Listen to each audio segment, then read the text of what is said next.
वाहिगुरु जी का खालसा, वाहिगुरु जी की फतेह। एक समय की बात है। एक बार बाबा श्री गुरु नानक जी के पास एक डाकू आया और गुरु साहिब से बोला कि गुरु जी, मैं अपने जीवन से बड़ा परेशान हूँ। कहने के लिए तो मैं एक डाकू हूँ, लेकिन मेरा दिल और मेरा मन ये सब करने को बिल्कुल नहीं करता है। राह चलते व्यक्तियों को लूटना मेरा पेशा है, लेकिन मैं ये सब बिल्कुल नहीं करना चाहता हूँ। मैं किसी का दिल नहीं दुखाना चाहता हूँ। मैं नहीं चाहता कि मेरी वजह से किसी का दिल दुखे। इसलिए गुरुजी, मुझे कोई ऐसा रास्ता बताएं जिससे कि मैं इस बुराई से बच सकूं। बाबा श्री गुरु नानक देव जी ने बड़े प्रेम से समझाते हुए कहा, यदि तुम वास्तव में एक अच्छे इंसान बनना चाहते हो, किसी का दिल नहीं दुखाना चाहते, तो फिर सीधी सी बात है, तुम ये सब बुरे काम करना बंद कर दो, बुराई छोड़ दो। धीरे धीरे तुम खुद ही बुराई से बच जाओगे और एक दिन एक अच्छे इंसान बन जाओगे। गुरु जी की बात सुनकर वह डाकू बोला, अच्छी बात है, मैं जरूर कोशिश करूंगा। यह कहकर वह व्यक्ति वापस चला गया। कुछ दिन बीतने के बाद वह फिर से गुरु जी के पास लौट आया और बोला, गुरु जी, मैंने बुराई छोड़ने की जी जान से कोशिश की, लेकिन मैं ये अपनी बुरी आदतें नहीं छोड़ पाया। कृपया मुझे कोई अन्य उपाय बताइए।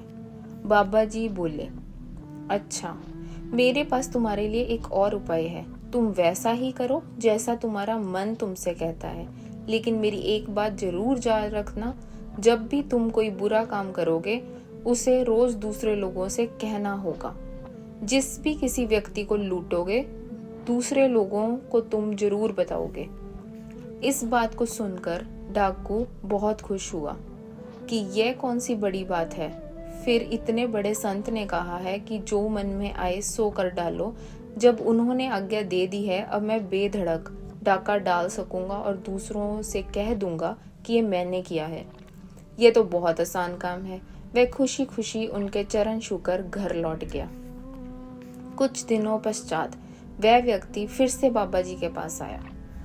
बाबा गुरु नानक ने पूछा कि बेटा, अब तुम्हारा क्या हाल है? डाकू बोला, गुरु जी, आपने मुझे जो उपाय बताया था, मैंने उसे बहुत आसान समझा था, लेकिन वह तो निकला बड़ा मुश्किल।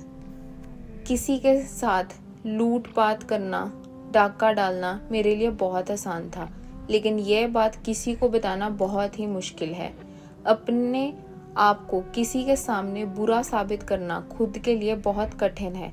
बुरा काम करना जितना मुश्किल है, तो उससे कहीं अधिक मुश्किल है दूसरों के सामने उसे कह पाना। कहकर वह चुप हो गया और फिर बोला, गुरुजी, अब मैं समझ चुका हूँ कि मुझे क्या करना है, और इसलिए अब दोनों में से मैंने आसान रास्ता चुन लिया है। मैंने डाका डालना ही छोड़ दिया है।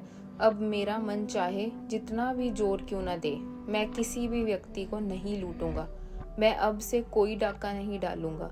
बाबा श्री गुरु नानक जी उसकी बातों से मुस्कुरा दिए और कहा, अच्छी बात है, मेरा आशीर्वाद सदैव तुम्हारे साथ है।